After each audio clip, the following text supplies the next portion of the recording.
Good evening and welcome back. Tonight we'll move gently into the deep ocean where the light thins, the water grows still, and life takes on quieter, stranger forms.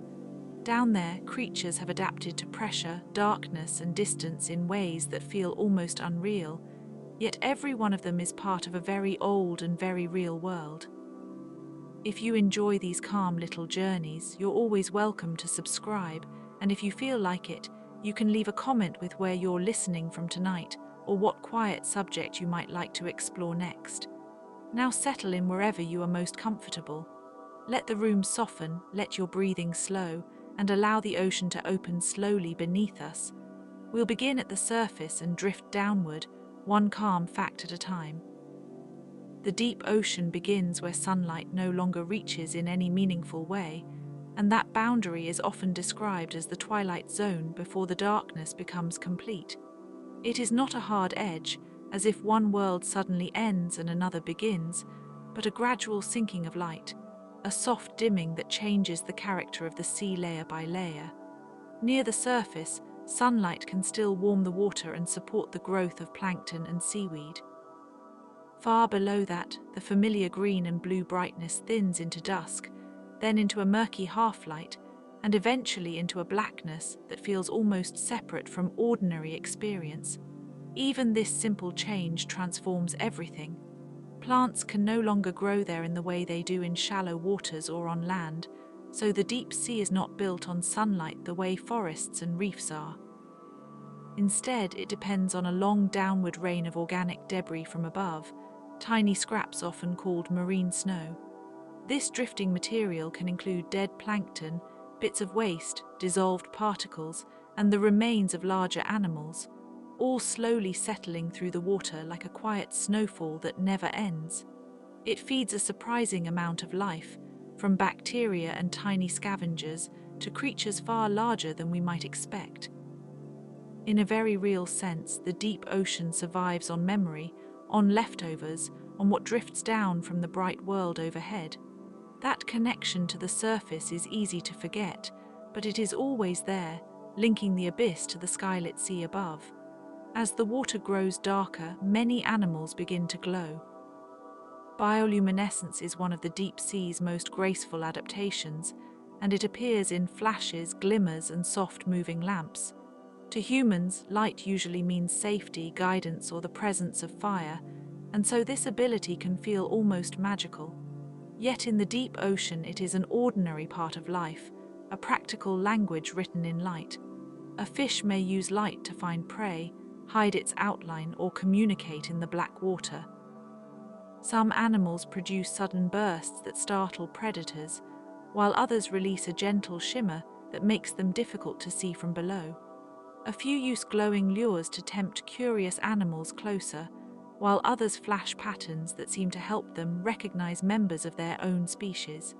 Some species glow from their skin, while others carry light-producing bacteria in special organs, maintaining a kind of living partnership that has evolved over millions of years.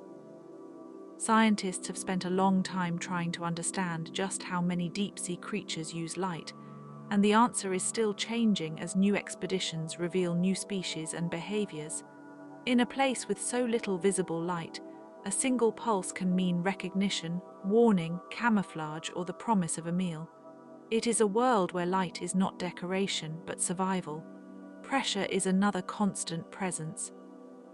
For every increase in depth, the weight of the ocean above becomes greater, and deep-sea creatures have bodies that cope with this in remarkable ways. What seems crushing to us is simply normal for them. Many have flexible tissues, reduced air spaces, and chemistry that remains stable under immense force. Their bodies often lack the rigid, hollow structures that would be vulnerable at great depth, and many have evolved a soft resilience that suits their environment. Even their proteins and cell membranes can be adapted to function under conditions that would damage ordinary life.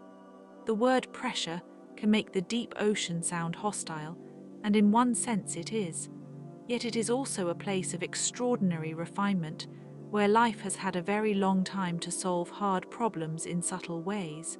Some deep-sea species would not survive near the surface, where lower pressure and warmer conditions would work against them. In that sense, they are not fragile versions of shallower animals, but specialists shaped by a hidden world. Their world is not empty at all. It is crowded with solutions. The famous anglerfish is one of the most recognizable deep ocean hunters. Its glowing lure sits like a tiny lantern at the end of a rod above its head, drawing curious animals close. In old illustrations and museum displays, the anglerfish often appears almost surreal, with its oversized mouth, needle-like teeth, and that famous light dangling in front like a tiny star. The lure is not a decoration. It is a careful piece of biology, developed for a place where food can be scarce and patience matters. For an anglerfish, waiting is often more efficient than chasing. The light may come from bacteria housed in the lure, depending on the species, and the fish can control its movements so that the glow seems to hover invitingly in the dark. Nearby creatures, drawn by the soft light or simply unable to resist investigating, drift within striking distance. Then the mouth opens with startling speed. In many ways, the anglerfish represents the deep ocean's quiet economy. Conserve energy, make use of every advantage, and let the darkness itself become part of the hunt. There is something almost old-world about its design, as if it belongs to a chapter of natural history written in slow ink, far below where sunlight ever lingers. Deep-sea animals often move slowly, and that slowness is not weakness. It is efficiency. In a cold environment where food may arrive only occasionally, there is little reason to waste energy. Some fish drift almost motionlessly, adjusting their position with tiny movements rather than broad strokes. Some jellyfish pulse with a quiet rhythm, their bodies drifting like pale lanterns in a submerged dream. Even predators conserve movement, striking only when they must. The pace of life in the deep ocean has long fascinated biologists because it challenges the quick, energetic image many people have of animal life. On land, movement is often tied to escape, pursuit, or territorial displays. Down below, motion becomes expensive. Every unnecessary gesture matters. This has led to creatures that are streamlined, patient, and highly tuned to the rhythms of scarcity. To an observer, they can seem almost still, but stillness in the deep is often only another kind of movement, a measured way of surviving. In a habitat where meals are unpredictable, there is wisdom in waiting. Among the most delicate-looking deep creatures are the glass squids and other transparent animals. Their nearly invisible bodies help them blend into the dim water, making it harder for predators to notice them. To see one in the right light can feel like looking at a ghost made of moving glass. Transparency is one of the deep sea's many forms of camouflage, as if the ocean itself has taught some of its inhabitants how to become almost unseeable. This is not only a matter of appearance, but of survival strategy. In a world where light is faint and coming from above, an animal that can reduce its own shadow becomes less obvious from below or from the side. Some transparent species still have visible organs, reflections, or tiny internal structures, but the overall effect is one of delicate disappearance. Scientists continue to study how these animals achieve such clarity, and the details can vary widely from species to species. Some use special tissues that scatter light less efficiently. Others arrange their cells in ways that reduce visibility. The result can be astonishing. A creature that seems to disappear into the sea while still moving, feeding, and living with complete normality. The deep ocean, in this sense, can feel like a place where invisibility is not a trick, but a way of life. The giant squid belongs to the deep ocean's more legendary residents, though sightings are rare and often indirect. For centuries, it lived largely in story before it lived in images. Sailors described enormous tentacled animals beneath the waves, and their accounts became part of maritime folklore, sometimes exaggerated through fear, distance, or imagination. Some of those stories were indeed enlarged by retelling, but they often began with real encounters that seemed too extraordinary to describe plainly. Long before cameras captured clearer evidence, The giant squid existed in the human mind as a creature of mystery, equal parts rumor and fact. Even now, it remains difficult to observe in its own environment, which adds to its quiet legend. Deep-sea life is not easily accessible, and this has always allowed the unknown to settle around it. The giant squid reminds us that the ocean still holds animals that we know only in fragments: a beak recovered from a predator's stomach, a damaged tentacle washed ashore, a blurred image from deep-water equipment, an occasional fleeting glimpse in the dark. Science has replaced some of the old stories, but not all of their wonder. The giant squid is still a creature that seems to belong to the edge between evidence and imagination. Many deep-sea animals have enormous eyes, especially species that live in the dim upper layers of the deep. Large eyes gather more of the faint light that remains, whether that light comes from the moon above or from flashes produced by other creatures. In this world, vision can be a precious advantage, and even a tiny improvement can matter. Some eyes are built like deep wells of sensitivity, designed to catch the slightest trace of movement or brightness. Others are shaped to detect contrast rather than detail, because in the deep ocean it is often enough to notice a silhouette, a glimmer, or the brief sparkle of bioluminescence. The variety is impressive. Some species have telescopic eyes that point upward, scanning the faint light from above. Others have sideways-facing eyes to track glowing organisms in the surrounding darkness. The history of these adaptations is part of a larger story about how life invents solutions in response to environment. Humans have long been drawn to the symbolism of the eye as a window to awareness, and in the deep sea that symbolism takes on a practical form. A good eye can mean food, safety, or escape. A poor one can mean the difference between noticing and being noticed. In the murky dark, sight becomes precious precisely because it is so limited.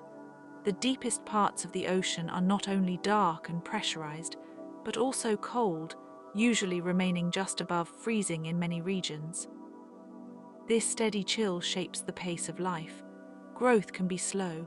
Reproduction can be rare. Some animals live long lives because everything around them moves at a measured, unhurried rhythm. The deep ocean does not experience the same daily warmth and cooling cycles that define much of life near the surface. Instead, it offers a kind of persistent stillness, a stable cold that can last for enormous spans of time. This stability may sound peaceful, and in some ways it is. But it also means that recovery from disturbance can be very slow. Food arrives irregularly. Energy is hard to store. Development takes time. Some deep-sea species mature later than their shallow-water relatives, and some reproduce infrequently, investing heavily in small opportunities. Scientists still have many unanswered questions about how these animals endure such conditions for so long. There is a quiet endurance to them, a suggestion that life does not always need speed to succeed. In the deep ocean, patience is not a passing mood. It is part of the environment itself. And so the deep ocean begins as a place of absence to the human eye, yet it is full of light, motion, and adaptation, waiting quietly beneath the surface for anyone willing to imagine it. What seems empty from above is, in reality, carefully inhabited. The darkness is not a blankness, but a setting for forms of life that have learned to thrive without sunlight, without heat, and without any of the familiar comforts of shallow water. Each of these creatures belongs to a world that is still only partly known, and that uncertainty is part of its beauty. The deep sea remains one of the least seen regions on Earth, not because it is lifeless, but because it asks us to adjust our ideas about what life can look like. In the quiet below, glow replaces glare, patience replaces haste, and survival often depends on small advantages shaped over vast stretches of time. Many deep ocean creatures have mouths that look too large for their bodies, but in the deep sea, that shape is less a curiosity than a quiet solution to a difficult life. Food is not always nearby, and a meal may appear only after a long wait, drifting past in the dark like a chance one must not let go. A wide mouth, then, is not wasteful at all. It is a practical design built to make the most of rare opportunities. Some animals seem almost exaggerated to us at the surface, with jaws that hinge wide and stomachs that can stretch far beyond what their slender forms suggest. The gulper eel is one of the most famous examples, with a mouth that can open into a remarkable pouch, as though the head itself were made to gather whatever the darkness offers. In a place where meals are unpredictable, the body does not need to be neat. It needs to be ready. These creatures are shaped by patience as much as by hunger, their forms telling a story of long intervals, brief chances, and the careful economy of life far below the sunlit world. Another unusual adaptation is the slow, almost floating posture of many predators. In the deep ocean, speed is expensive. Every sudden movement uses energy that may be difficult to replace, so many hunters have evolved a kind of restrained stillness that would seem almost contemplative if it were not so practical. Rather than darting continually through the water, they hold themselves in place and wait, letting the darkness do much of the work. Some appear to hover with barely any motion at all, their fins making delicate adjustments, their bodies suspended as if in a deep and silent dream. This stillness is not inactivity. It is a form of hunting that depends on timing, on conserving effort until the precise moment a drifting prey animal comes close enough. In older natural histories, such animals were sometimes described as eerie or ghost-like because they seem to belong to the water itself rather than to motion. Modern science has made their habits clearer, yet the elegance remains. The deep sea rewards those who can do less and endure longer, and many predators there have become masters of that quiet discipline. The lanternfish is one of the most abundant deep-sea fish groups, and although each individual is small, together they are among the great presences of the ocean. They are easy to overlook in isolation, but in the aggregate they shape entire ecosystems. Their bodies are lined with photophores, tiny light-producing organs that can form species-specific patterns along the flanks, the belly, or the tail. These lights are not merely decorative. They may help with camouflage by softening the fish's outline from below, blending it into the faint glow of the waters above. They may also help with signaling, allowing individuals to identify one another in a world where distance and darkness would otherwise make recognition difficult. The patterns themselves can be exquisitely subtle, like a kind of underwater script written in points of light. To a human observer, a lanternfish may seem small and modest, but to a predator or to another lanternfish, those glimmering organs can be full of meaning. Scientists still debate exactly how much each species uses light for communication versus concealment, and part of the fascination is that the answer may vary from one lineage to another. In the deep, even the smallest light can carry a great deal of importance. One of the most remarkable behaviors in the deep ocean is vertical migration. Each day, many animals rise and fall through the water column in a vast rhythm that has been taking place for ages, long before there were ships to record it or instruments to trace its scale. During the day, these animals often remain in deeper, darker waters, where they are less visible to predators. At night, they ascend toward the surface to feed, following the spread of plankton and the changing veil of darkness. This journey is not a migration in the land-bound sense, with roads or rivers or visible landmarks.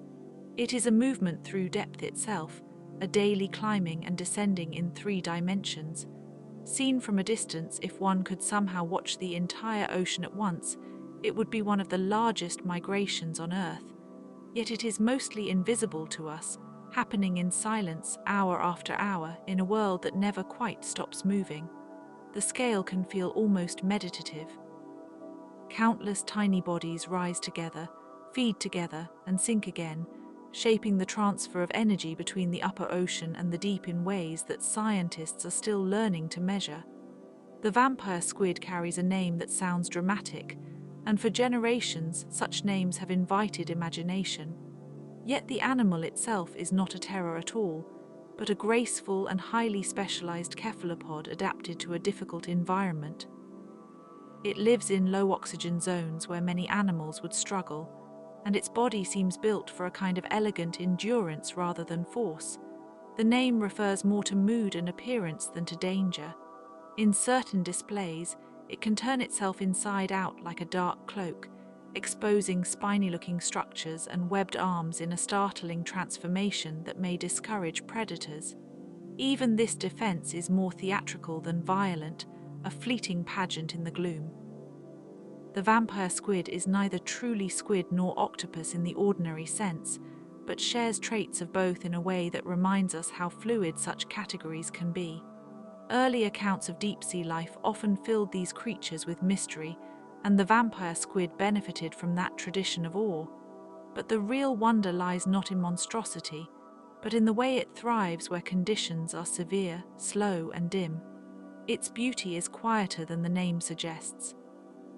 Some deep-sea animals are red, and this is a kind of invisibility that seems almost like a secret at first. In surface waters, red is a vivid color, but deep below, red light is quickly absorbed and disappears. Without red light to reflect, a red body appears dark, almost black in the depths. This means that a fish, shrimp, or jelly-like creature with a red outer layer can become nearly invisible to other animals down there. What seems bright to us in daylight becomes a concealment in the deep. It is one of nature's more understated tricks, a transformation based not on shape or motion, but on the behavior of light itself. Many red deep-sea species are thought to use this camouflage to avoid predation, though exact advantages may differ depending on the animal and its habitat. There is something especially quiet about this form of adaptation because it does not announce itself. It is a color chosen for silence.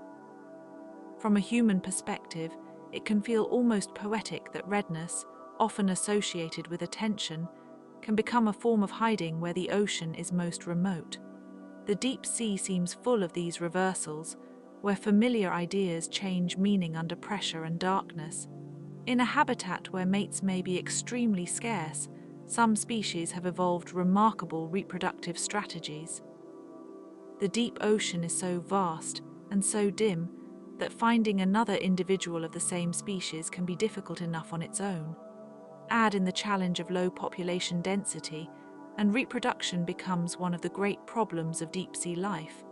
Anglerfish are perhaps the best-known example because of their dramatic arrangement in certain species, where a much smaller male can attach himself to a female and eventually become permanently fused to her body.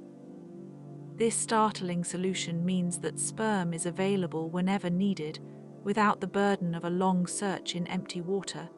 It is an extraordinary example of specialization, and one that has fascinated naturalists for many years.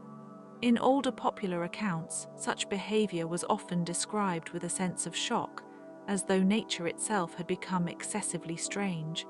But from an evolutionary point of view, it is deeply practical. In the deep sea, abundance is rare, and convenience can be a matter of survival. There are also other reproductive strategies below the surface, many of them still imperfectly understood. Some animals release eggs and sperm into the water, while others may rely on brief encounters or chemical cues we are only beginning to study. In such a lonely environment, life has found many ways to continue. The deep ocean is also full of scavengers.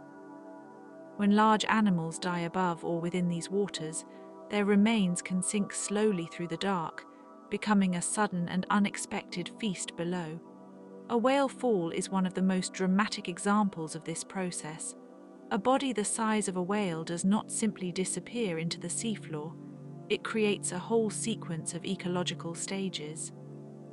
First come the larger scavengers, then a shifting community of organisms that feed on the remaining tissues, and later creatures that live off the chemicals released as bones and sediment are transformed over time.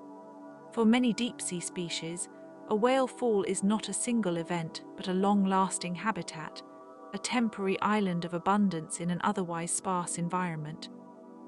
The idea has changed how scientists think about ocean ecology because it reveals that even death can become structure, support, and continuity. The phrase itself can sound solemn, and in a way it is. Yet there is also something gentle in the fact that a great body may nourish many smaller lives for years. In the dark, nothing is entirely wasted. The deep sea remembers what falls into it and turns that loss into a slow, communal process. Some of the deepest fish have bones and tissues that are less dense than those of shallow water animals, helping them stay neutrally buoyant. This is a subtle adaptation, but an important one. In a world where every movement can cost energy, floating with ease is often better than fighting gravity-like pressure through constant effort. Neutral buoyancy allows these animals to remain suspended in the water with less strain, drifting or holding position while conserving precious resources. Their bodies can seem delicate, almost fragile, though that delicacy is misleading. It is often the result of a highly refined balance between structure and environment. Deep-sea life frequently favors soft, economical design over the strong, compact bodies seen in faster-moving coastal species. Scientists have long studied these differences with particular interest because they reveal how conditions at depth shape anatomy over time. Pressure, temperature, and food availability all leave their mark. A fish that drifts effortlessly in the dark may seem plain at first glance, but it has solved a very difficult problem with remarkable efficiency. There is elegance in that, the kind of elegance that does not need to be flashy to be effective. The deep sea often seems silent to us, yet in its own way it is active with signals, pulses, and pressure-sensitive motions. Sound travels well in water, and the ocean carries vibrations far beyond what we can easily perceive on the surface. Some animals produce their own sounds, while others may detect the faintest movements of prey, predators, or companions through specialized senses. Light may be scarce, but the environment is not empty of information. It is simply information of a different kind.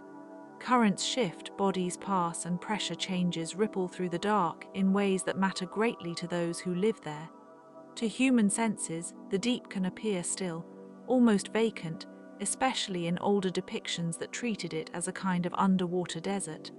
But scientific exploration has steadily revealed a landscape of subtle exchange. The absence of obvious motion does not mean the absence of life.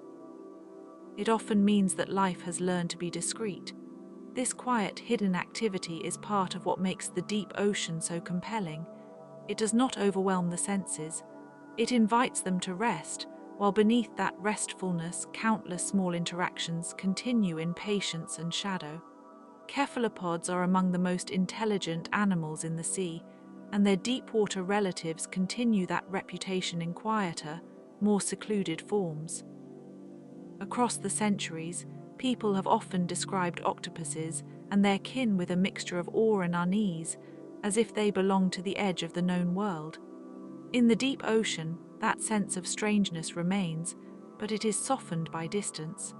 An octopus living far below the surface may use color change, skin texture, and posture to disappear into the shadows or the seafloor. These changes can happen with remarkable subtlety, creating the impression not of spectacle, but of a body speaking in a language too quiet for human ears. In shallow water, these skills can be dazzling and immediate. In the deep sea, they are often hushed and restrained, as if the animal were whispering with its whole body. The surrounding darkness makes even small gestures feel meaningful, and every movement seems measured against the stillness of the water. Some octopuses lay their eggs in the deep and remain with them for long periods, guarding and caring for them in environments where food is scarce and the cost of survival is high. This behavior has long fascinated marine biologists because it shows how deeply life can be shaped by endurance. In some deep-sea species, the mother may fast for a long time while tending her brood, remaining near the eggs and cleaning or protecting them as best she can. The details vary by species, and much is still being studied, but the general pattern speaks of sacrifice and patience.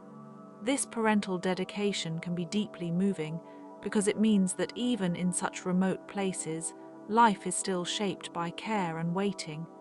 The deep ocean is not only a place of predation, it is also a place of patient responsibility, where survival may depend as much on restraint and devotion as on speed or strength. Siphonophores are among the most delicate-looking residents of the deep, though they are not single animals in the way we usually imagine. Instead, they are colonies of specialized parts living together as one organism. This arrangement can seem almost unbelievable at first, as if a creature had been assembled from many different functions, each one necessary and none entirely independent. Some siphonophores are long and ribbon-like, others resemble transparent strings with tiny glowing organs, and a few can extend to extraordinary lengths in the open water. Their bodies drift with the currents, their forms often disturbed by the simple act of being brought toward the surface. Scientists who study them sometimes describe them as some of the hardest animals to collect intact. That fragility is part of their mystery. They seem less like solid creatures than drifting architecture, almost too ethereal to grasp, and yet they are real, living systems adapted to a world where delicacy can be an advantage. Many deep-sea creatures depend on smell and touch more than sight. In darkness, the usual rules of vision become less reliable, and the ocean becomes a place of chemical traces and physical signals. Some animals detect faint disturbances in the water, while others sense the presence of prey or potential mates through scent-like cues carried in the currents. For animals living in the deep, a small release of chemicals can be as informative as a bright light would be in another environment. Taste, scent, and vibration become central forms of information. This shift in sensory balance has long intrigued researchers because it reminds us that perception is not one universal experience, but a set of adaptations to particular worlds. The ocean floor and the water above it are filled with invisible messages, carried slowly through the deep.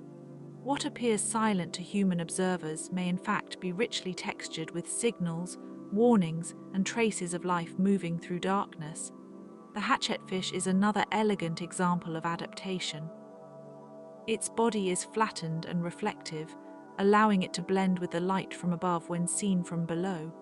This is called counter-illumination camouflage, and it helps hide the fish against faint surface light. The effect is especially important in the twilight zone, where there is still enough light for silhouettes to matter, but not enough for clear visibility. The hatchetfish has evolved a body shape that seems designed to meet that condition with quiet precision. In a place where predators may look upward from below, matching the brightness of the water can be life-saving. Some species are also equipped with light-producing organs that help reduce their shadow, though the exact patterns vary. The result is a kind of living disguise that works not by becoming invisible in the absolute sense, but by disappearing into the terms of the surrounding darkness. Deep-sea sharks often live with slower metabolisms than their shallow water relatives. Their world encourages patience because food may be scattered and infrequent, and movement must often be economical. Some species glide through the water with a calm, almost measured motion, conserving energy over long lives. The Greenland shark, found in cold northern waters, is famous for living exceptionally long, though its exact age is difficult to measure with perfect certainty. Scientists continue to refine estimates using different methods, and the fascination remains partly because the species seems to embody a different relationship to time. In these cold depths, time itself seems to move at a different pace. Growth can be slow, movement can be slow, and the rhythms of life may unfold over spans that feel almost geological from a human perspective. There is something quietly humbling in that. The deep ocean reminds us that not all life is governed by urgency. On the ocean floor, sea cucumbers sift through sediment and recycle nutrients. They are often overlooked because they lack the dramatic shapes that capture casual attention, yet they perform essential work. As they move through mud and organic debris, they help break down detritus and keep the seabed functioning as a living system. This kind of biological labor can be easy to miss unless one watches closely, and the deep sea is full of such hidden efforts. In some places, sea cucumbers are among the most abundant larger animals on the bottom, part of a quiet engine of renewal. Their bodies are simple in appearance, but their role is deeply important. In deep habitats, even the least glamorous organisms can be essential to the whole. The seabed is not a static floor. It is a place of continuing exchange, where matter is processed and life is sustained through countless small acts of digestion and return. The deep ocean also holds species that may only occasionally be seen by humans. Rarity is common there, not because these animals are always extremely few in number, but because their habitat is vast, remote, and difficult to observe.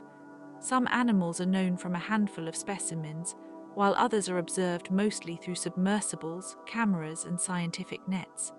Every encounter can feel partial, as though one were catching only a brief reflection from a much larger hidden world. New species are still being described, and old assumptions are still being revised. This uncertainty is part of deep-sea science. The sea keeps many of its residents private, and that privacy adds to their mystery. It also means that each sighting matters, each record contributes to a slowly growing portrait, and the full shape of life in the deep remains more spacious than any single survey can capture. Even the names of some deep creatures reflect human wonder: blobfish, dragonfish, barreleye, gulper eel. These names are imperfect and sometimes playful, yet they show how hard it can be to describe life that seems to belong more to dreams than to familiar daylight. Historically, people have often named unfamiliar animals by what they seem to resemble, or by the emotions they inspired. That tendency continues in the deep sea, where appearance can be so unusual that language reaches for metaphor. The names may be memorable, but they can also simplify living beings into a single impression. A blobfish, for instance, is more than its internet image. A dragonfish is not a mythic beast, but a real animal adapted to its environment. The barreleye's transparent head and upward-facing eyes seem almost unreal until one learns how they function.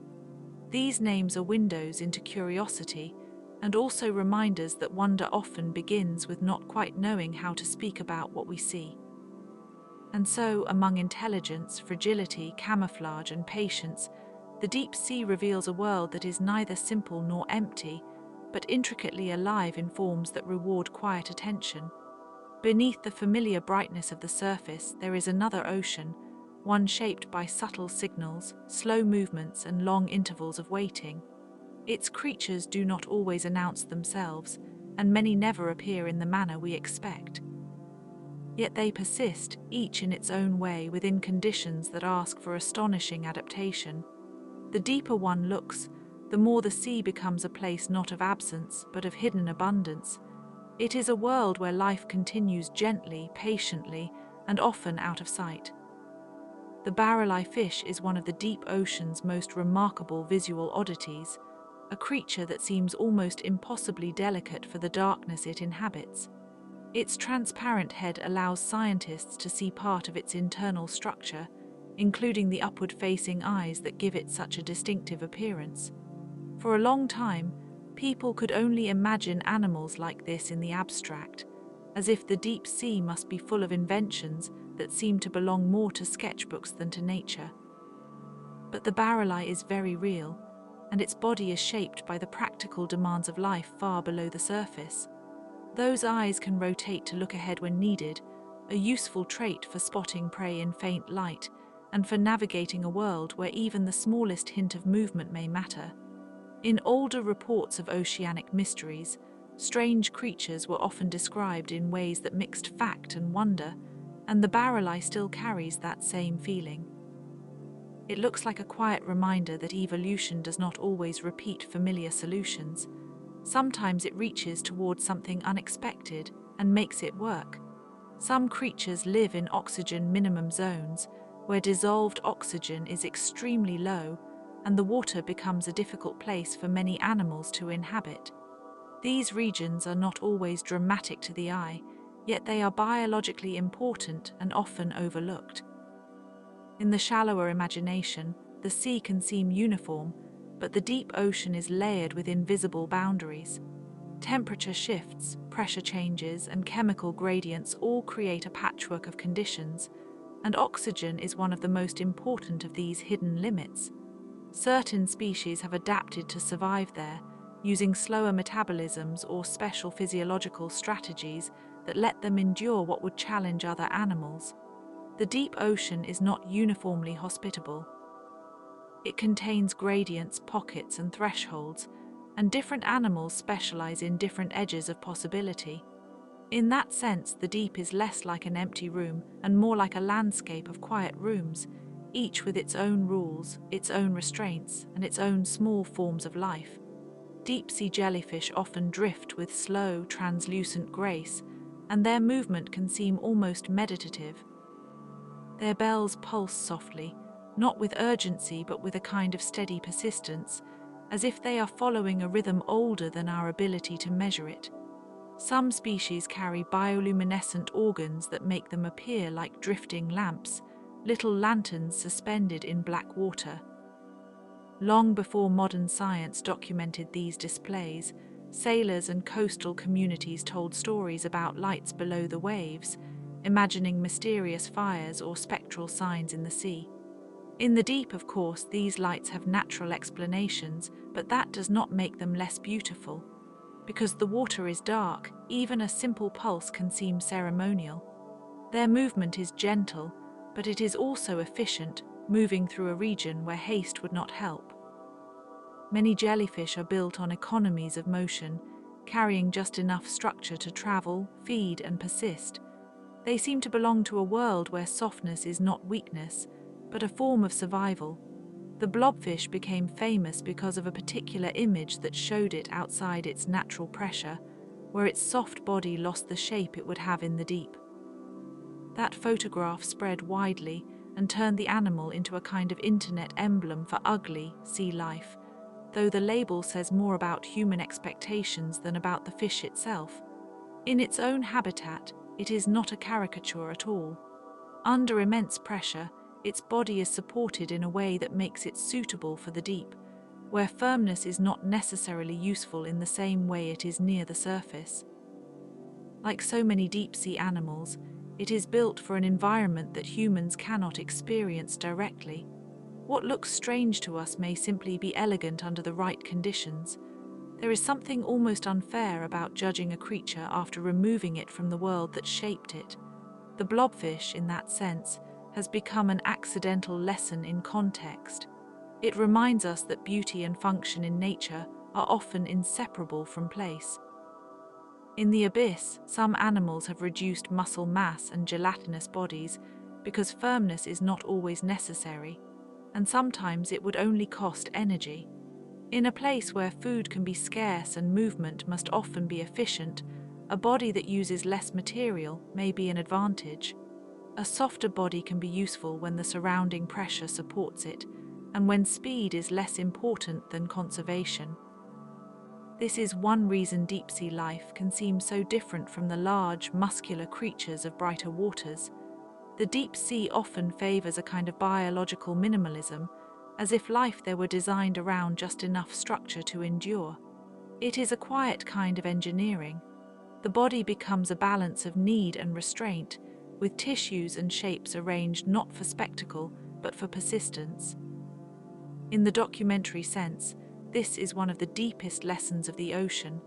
Adaptation is not always about becoming stronger in the human sense. Sometimes it is about becoming lighter, softer, or more economical, until survival itself becomes an elegant form of simplicity. Predators and prey in the deep may meet only rarely, and that changes the whole logic of survival. In more crowded environments, animals can rely on frequent interaction, but in the abyss, a meal may be something encountered only after a long wait. This scarcity shapes behavior in subtle ways. Many species are prepared for the moment food appears, yet spend most of their time conserving themselves, moving slowly or remaining still. A fish may travel with measured patience, using little energy until a faint signal suggests opportunity. Others are ambush hunters, waiting in darkness for a passing shape to come close enough, The deep ocean is not a place of constant chase. It is a place of intervals, pauses, and rare luck. Patience is a major survival skill, and in some cases it is almost the whole strategy. There is a kind of deep-sea realism in that. Life is not always dramatic. Sometimes it is simply prepared. Some fish have sensitive lateral lines, the sensory systems that detect movement and vibration in water. These lines are not easy for us to imagine because they do not translate neatly into human experience, but they are crucial in a dim environment. In darkness, this can matter as much as sight and sometimes more. A passing current, a nearby fin stroke, or the approach of another body can all be registered as information. For a fish in the deep, the water itself becomes a medium of touch. It is as if the surrounding environment writes faint messages across the body. Scientists often describe the lateral line as a kind of remote sensing tool built by evolution, and that is a useful way to think about it. It turns motion into awareness. In black water, where visual cues may be limited, this becomes a quiet advantage. There is something almost intimate about the idea that a creature can feel the world through changes in the fluid around it, reading distance and movement in a language we do not possess. Deep-sea ecosystems also reveal the power of decomposition, which may sound less glamorous than bioluminescence or enormous mouths, but is just as essential. When organic matter sinks from above, it becomes fuel for microbes and scavengers. A falling particle of marine snow, a fragment of plankton, or the remains of a larger animal can create a small burst of life in an otherwise sparse place. Those small, mostly unseen organisms support larger ones, and the process continues step by step. In this way, the deep ocean depends on a chain of recycling that is both patient and persistent. The deep is not only populated by dramatic animals, it also depends on quiet biological labor at tiny scales. Microbes, worms, crustaceans, and other scavengers perform the slow work of breaking down what arrives from above. There is a deep ecological humility in that process. Nothing is wasted for long. Even in the dark, matter keeps moving through life, death, and renewal, as though the sea never quite stops reusing its own history. Researchers exploring the deep often use remotely operated vehicles and deep-diving submersibles because human bodies cannot survive such pressure unaided. These machines are more than equipment. They are extensions of observation, allowing people to witness places that would otherwise remain hidden. Their lights can reveal a sudden flash of silver or the pale outline of a creature hovering in the gloom, while cameras record details that human divers could never safely collect. For much of history, the deep ocean was known only indirectly, through nets hauled up from below, through stranded animals, or through the occasional mistaken story. Modern technology has changed that by making direct study possible, though never easy. Every descent takes planning, engineering, and patience. The ocean still keeps its distance, even now. Yet these vehicles let us approach carefully, with a kind of respect built into the method itself. In that way, exploration of the deep is not conquest so much as conversation, a slow effort to understand what lives beyond ordinary reach. Every strange shape in the deep, whether transparent, glowing, soft-bodied, or immense-mouthed, is part of a larger story about adaptation. The ocean at depth is a place where life has learned to be inventive without ever becoming noisy about it. Its solutions are often subtle, almost hidden at first glance. A transparent head, a dim light organ, a slowed metabolism, a sensory line along the body, a body softened by pressure, all of these are ways of meeting the same problem from different directions. The deep sea can appear alien, but it is also deeply instructive because it shows how many forms life can take when circumstances change. The creatures there do not seem to announce themselves. They endure. They persist in dark water, in low oxygen, in sparse food, in immense pressure, and in long intervals of waiting. That quiet resilience gives the deep ocean its particular atmosphere. It is a world of invention, but also of restraint, where the simplest motion may be enough, and where survival can look from a distance almost like stillness. The Mariana Trench is one of the deepest known places on Earth, and it has become a symbol of the extreme deep ocean. For many people, its name alone suggests distance, silence, and a kind of depth that is difficult to imagine in everyday life. It lies far below the bright surface world, in a realm where sunlight cannot reach, where pressure becomes almost incomprehensible, and where the water feels less like a familiar environment and more like a quiet boundary between the known and the unknown. Conditions there are so intense that only highly specialized life can endure. Even so, life has been found in and around the trench, including microorganisms and small animals adapted to the darkness, cold, and pressure. In that sense, the trench stands as a reminder that the edge of habitability is wider than people once thought. What once seemed empty or impossible has turned out to hold fragile, persistent forms of life, moving slowly through a landscape shaped by immense forces and very long spans of time. Hadal zones, the deepest ocean regions, are named after Hades in Greek tradition, but their scientific meaning is practical rather than mythical. The old reference to the underworld gives the name a shadowed poetry, yet in science the term simply points to the very deepest trenches and nearby environments. These are places below the abyss, where the seafloor drops into narrow, steep-sided chasms, and the pressure rises with every meter. The naming shows how human language often reaches for old stories when confronted with immense natural unknowns. Long before modern oceanography, people imagined hidden depths as places of mystery, finality, or transformation. Today, researchers use careful instruments and submersibles instead of legend, but the emotional response can be similar. The Hadal world still feels like a threshold, a place where the ordinary categories of surface life begin to blur, and where discovery proceeds slowly, almost respectfully, because the environment itself is so extreme and so little seen. Amphipods are among the small scavengers that thrive in these deep habitats. They are not grand in size, and yet they are remarkably successful in places where food can be scarce and conditions remain cold and dark for long stretches of time. Some species have been found at staggering depths, feeding on organic matter that reaches the seafloor. This drifting material may arrive in tiny pieces from above, or as the remains of animals and plants that have sunk through the water column. In the deep, almost nothing goes to waste. Amphipods help break down what falls, taking part in a slow and essential cycle of recycling that keeps deep ecosystems functioning. Though tiny, they are part of the ocean's hidden maintenance system. It can be easy to overlook such small creatures, but in environments where energy is limited, even small bodies and modest appetites matter greatly. The deep sea often depends not on abundance, but on efficiency, patience, and the careful use of whatever arrives. The giant isopod is another deep-sea animal that captures attention because of its armored body and oversized appearance.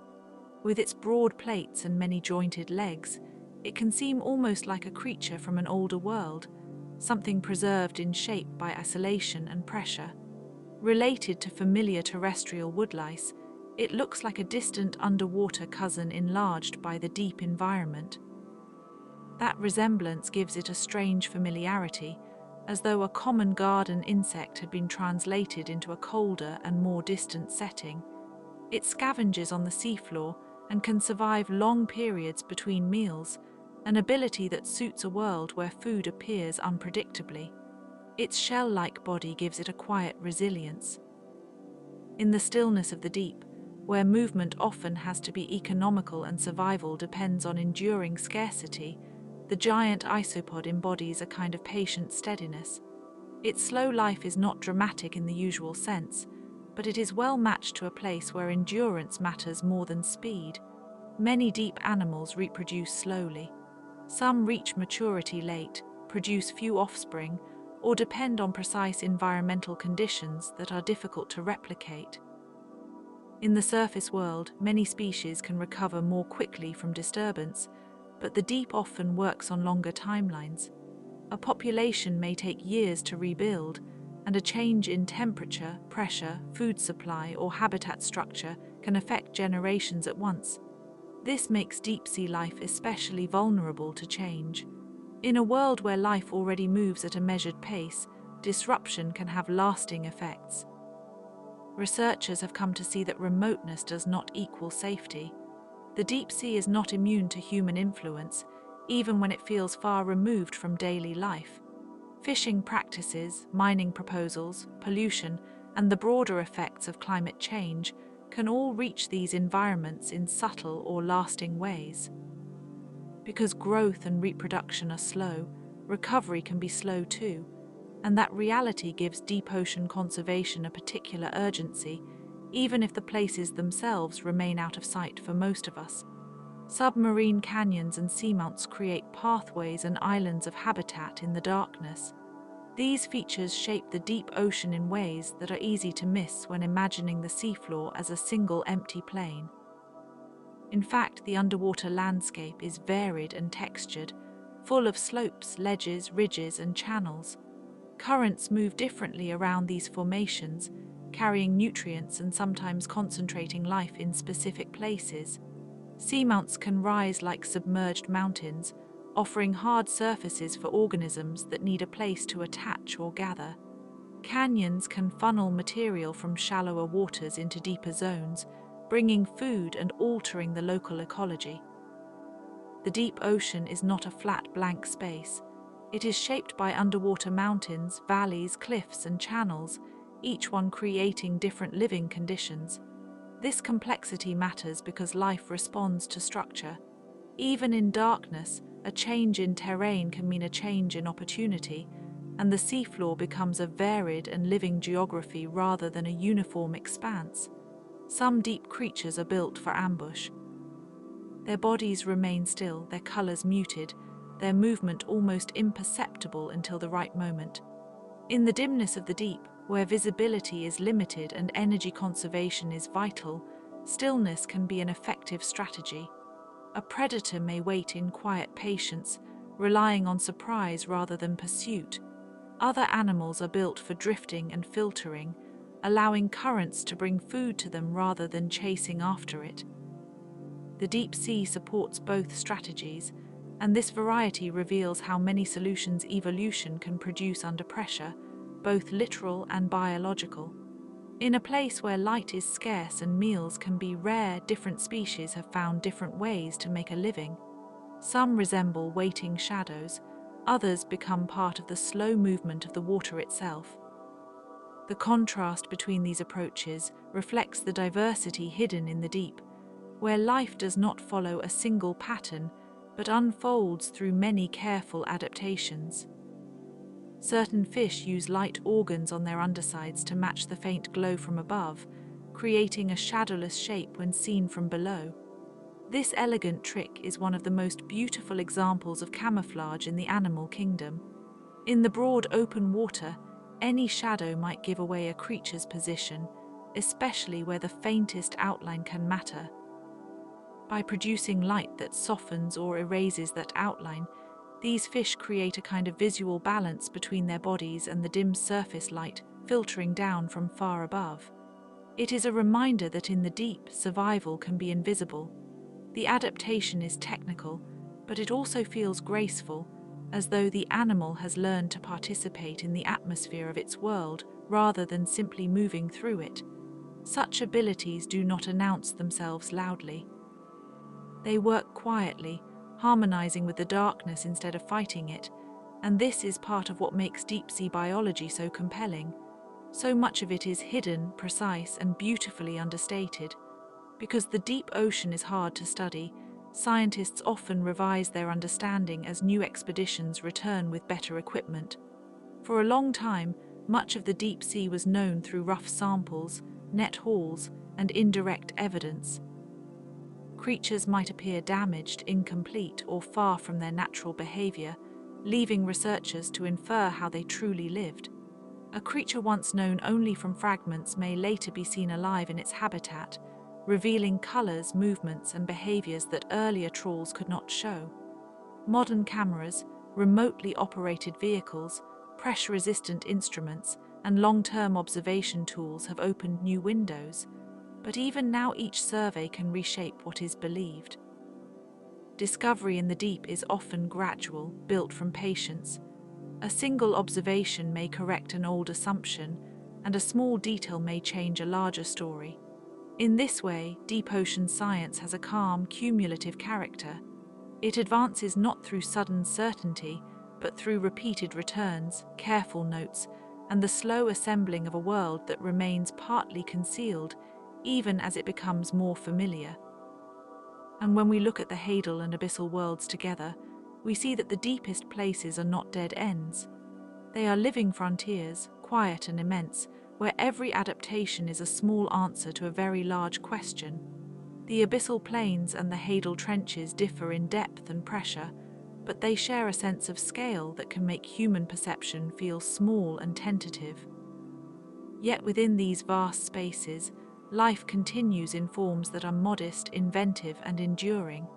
Tiny scavengers, slow-growing fish, hidden microbes, and armored-bottom dwellers all contribute to a wider ecological story that unfolds without fanfare.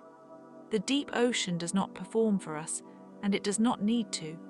It simply exists, shaped by cold currents, immense darkness, and the long history of the planet itself. To think about these worlds is to enter a quieter understanding of Earth, one in which the most remote places are still alive with purpose, and where stillness can be full of motion just beneath the surface of what we can see. The deep sea's food web begins in ways that are easy to overlook from the surface. It is not built only on predation and pursuit, but on a quiet rain of material drifting downward from above.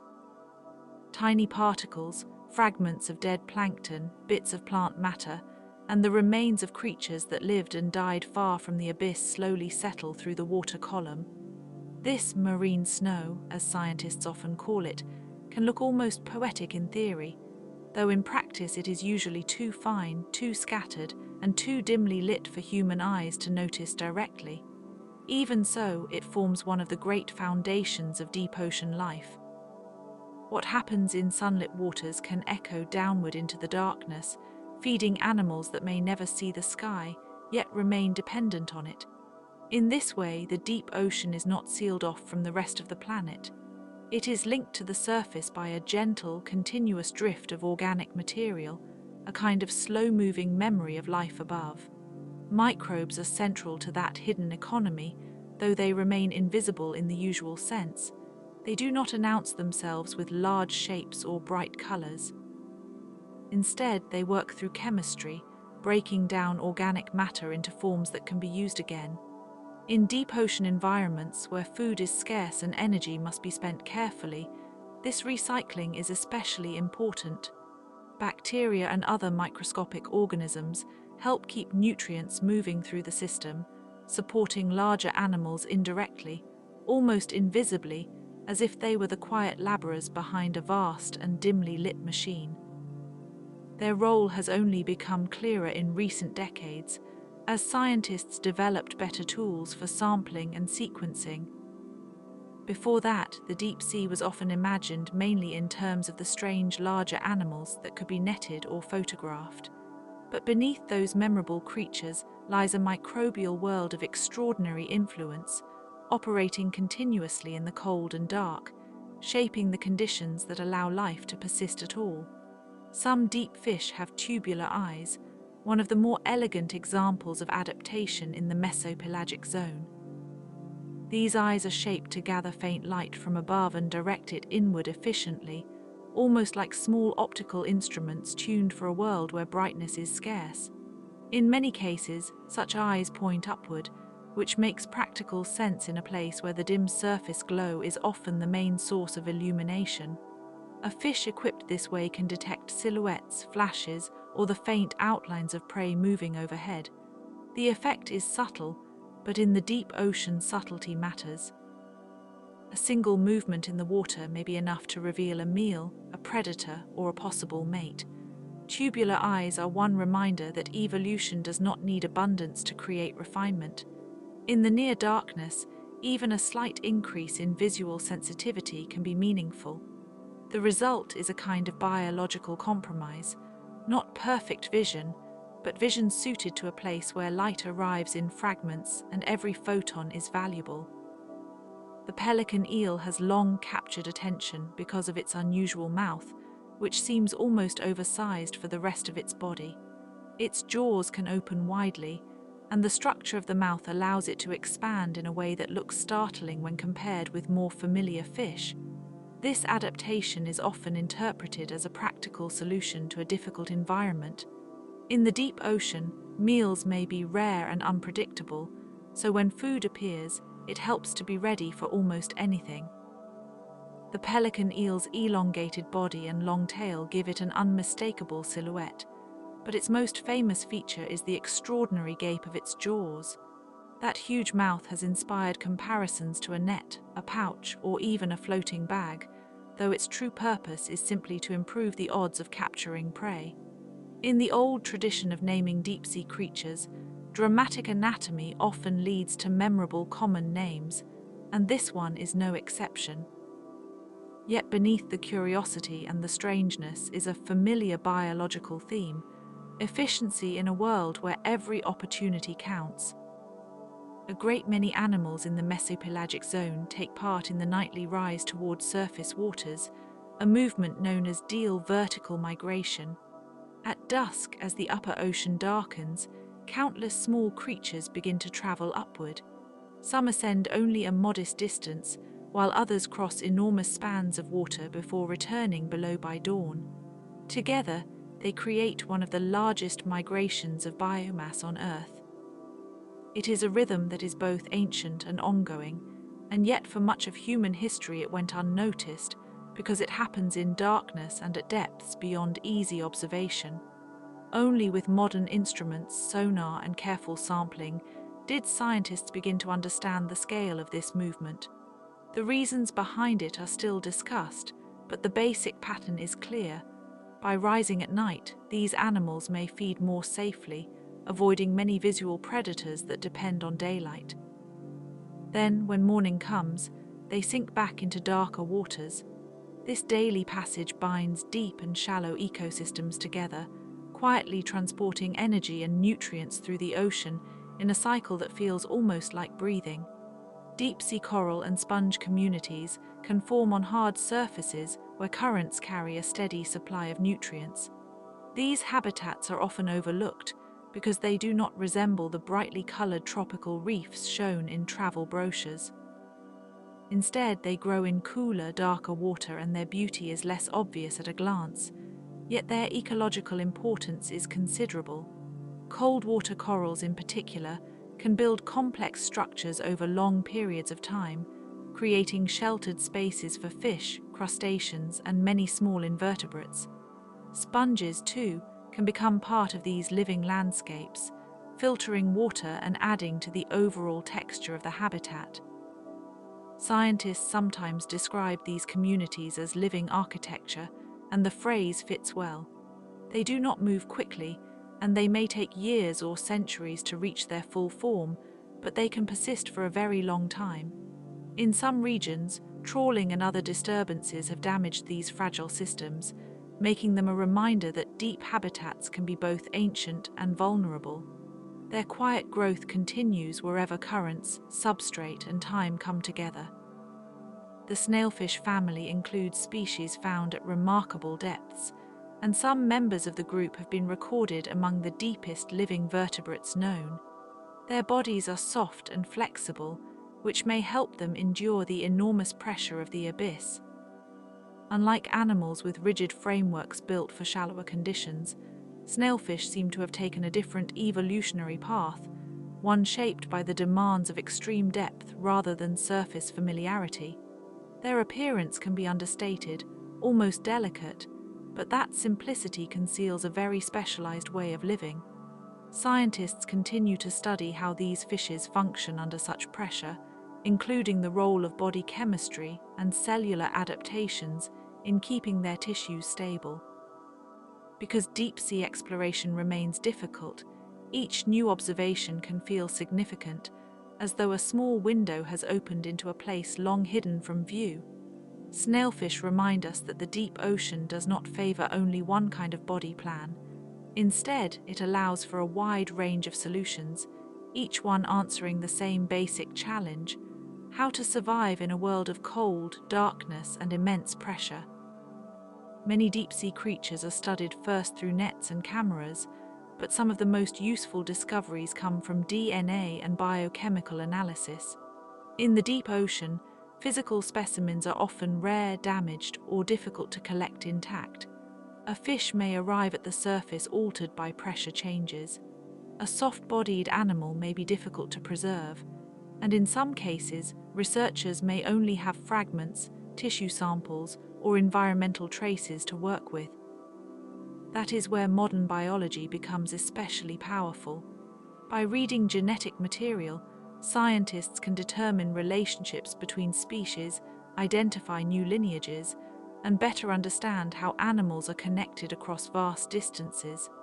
Biochemistry can reveal how proteins, fats, and other molecules help organisms function under unusual conditions.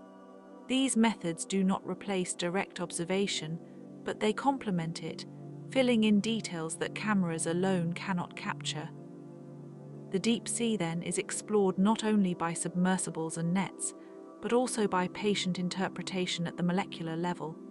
In this slower, quieter kind of science, even a small sequence of DNA can become a clue to a much larger story. There is a quiet elegance to the deep sea's strategies, and much of it comes from restraint. Light is used sparingly because there is so little of it to use. Energy is conserved carefully because food may arrive infrequently. Movement is often efficient rather than elaborate, and reproduction may be timed in ways that reflect subtle environmental cues. Some species release eggs or sperm only when currents, seasons, or pressure conditions seem favorable. Others carry their young or produce fewer offspring with greater investment. These choices are not conscious decisions, of course, but the outcome of long adaptation under demanding conditions. To study the deep ocean is to see how life can become patient. It does not waste what it cannot easily replace. It does not rush where rushing is expensive. Even the most unusual forms often reveal the same underlying pattern, a careful balance between risk and reward, between scarcity and survival. In that sense, the deep sea can feel less like an alien world and more like a place where familiar biological principles have been tuned to an extreme and delicate register. And so the deep ocean begins to feel less like a void and more like a finely tuned set of hidden systems, each one running on patience, chemistry, and the persistence of life. The darkness there is not empty. It is full of processes that move slowly, steadily, and often beyond the reach of ordinary sight. Currents carry nutrients, microbes recycle matter, fish rise and fall through the water in ancient rhythms, corals and sponges build shelter where solid ground allows. Even in the cold pressure of the abyss, life continues to arrange itself into patterns, adapting to conditions that seem harsh yet remain remarkably habitable. For scientists, the challenge is to keep learning how these systems fit together without forcing them into simple explanations. For everyone else, there is comfort in the idea that so much activity can take place quietly, far below the waves, in a world that asks little for itself, and yet remains deeply, enduringly alive. Not every deep-sea animal is large, strange, or immediately dramatic in appearance. Many are quite small, and some are only a few centimeters long, easily overlooked in a world where human attention is often drawn to the biggest silhouettes first. Yet in the deep ocean, small does not mean unimportant. Tiny crustaceans drift and scuttle through the darkness, worms weave through soft sediments, and microscopic organisms fill the spaces between grains of mud and mineral. Together, they form the quiet foundation of the deep-sea food web. Their numbers, their constant activity, and their patient presence help shape the seafloor community in ways that are easy to miss but essential to the whole. In a place where sunlight never reaches, even the smallest lives can have an outsized influence, passing energy along from one form to another in a slow, almost hidden exchange. The scale may be modest, but the ecological importance is not. Deep-sea worms occupy some of the most varied and specialized habitats in the ocean. They live in sediments, burrow through soft bottom layers, cluster near vents, and inhabit other environments that demand unusual adaptations. Some feed on organic material that drifts down from above, a rain of tiny particles known sometimes as marine snow, though the term makes it sound gentler and more delicate than it often is.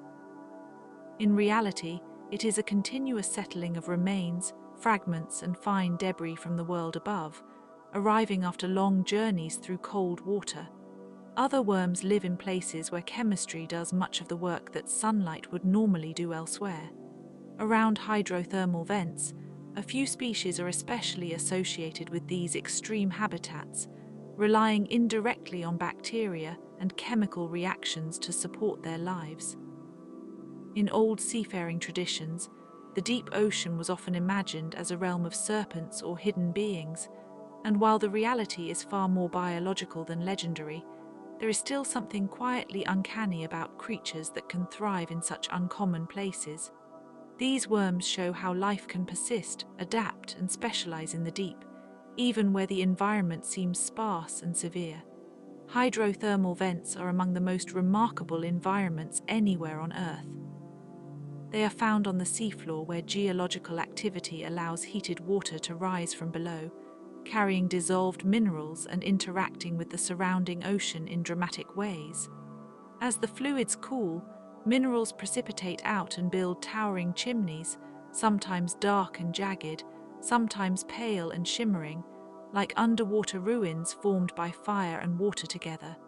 The scene can seem almost otherworldly. Scientists who first encountered these systems in detail were often struck by how unlike ordinary seafloor habitats they appeared, with dense clusters of organisms living around vent openings in water that can be chemically harsh and thermally extreme.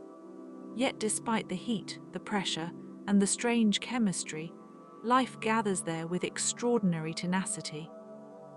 Microbes adapted to the conditions form the basis of the community, and in their presence, larger animals such as crustaceans, mussels, and tube worms flourish. It is one of the ocean's clearest reminders that life does not depend on a single script. Where sunlight is absent, Earth's internal heat and chemistry can still provide a foundation for living ecosystems. The giant tube worms found near hydrothermal vents are among the most famous deep-sea animals, partly because their form is so unusual, and partly because their biology reshaped scientific understanding of how life can survive.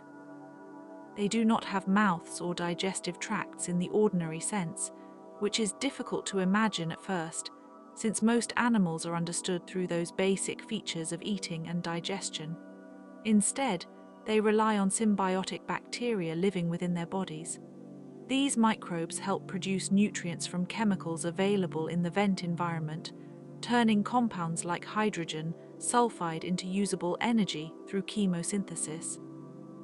The worms provide shelter and access to the necessary compounds, while the bacteria provide the nourishment. It is a partnership so intimate that it becomes difficult to separate one life from the other in any simple way. In a broader sense, this relationship echoes many forms of cooperation in nature, though it is especially striking here because it replaces the usual image of feeding with something almost architectural. Life built as a shared structure.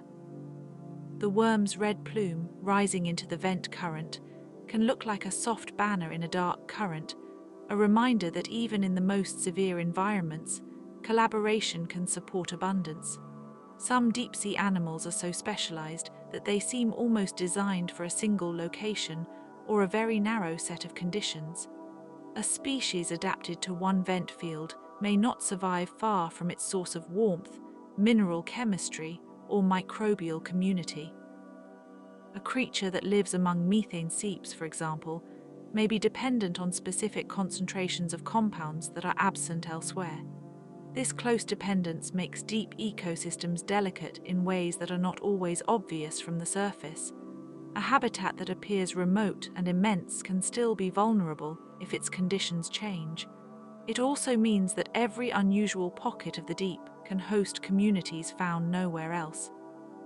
Scientists sometimes speak of these areas as ecological islands, not because they are surrounded by land, but because they function as isolated worlds within the larger ocean. That sense of separation has long fed human imagination. Sailors once believed that the sea concealed entire hidden realms, and while modern science replaces myth with evidence, it still reveals something similarly profound. The deep ocean is not one uniform darkness, but a mosaic of distinct neighborhoods, each with its own cast of living residents. The deep ocean floor is shaped by an almost incomprehensibly slow process of sedimentation. Over long stretches of time, fine particles drift down through the water and settle in layered deposits on the seabed. These particles may come from distant continents, from the remains of microscopic organisms, from volcanic material, or from the slow breakdown of organic matter in the water column. Layer upon layer accumulates, and in that accumulation, the seabed becomes a kind of quiet record. Scientists can read these sediments much as historians read old papers, looking for signs of changing climate, circulation patterns, biological productivity, and even major events such as volcanic eruptions or shifts in ocean chemistry. The ocean floor, in this sense, is not empty ground but an archive. It preserves history in mud, mineral grains, and shells, with no need for ink. The idea is almost poetic. Every grain settling in darkness becomes part of a larger story, one that can be read only when carefully studied, and only after long patience. The deep sea does not announce its memory loudly. It keeps it in layers. Among the benthic communities of the deep, sea cucumbers and brittle stars are often present, moving with a kind of measured calm across the seafloor. Sea cucumbers, with their soft and flexible bodies, may appear simple at first glance, but they are skilled deposit feeders and recyclers, processing sediment and helping break down organic material. Brittle stars, with their fine radiating arms, can gather food, move with surprising efficiency, and occupy many niches in the dark bottom world. These animals are not always celebrated in popular images of marine life, yet they are among the most important workers in the deep ecosystem. They help keep the seabed functioning by recycling nutrients and participating in the slow movement of organic material through the environment. There is something almost domestic in their presence, as though they were tending the floor of an immense, silent house. In older folklore, the seafloor was rarely imagined with such detail. It was simply part of the unknown. Modern observation reveals that it is instead full of activity, though the activity is gentle, gradual, and often hidden from view. Some deep-sea animals are able to withstand long periods with little or no food. This resilience is essential in a habitat where meals are unpredictable and energy can arrive in irregular pulses.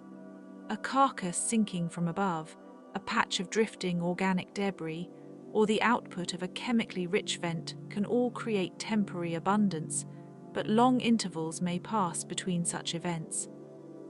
In response, deep animals have evolved metabolisms that can slow down, conserving energy when resources are scarce.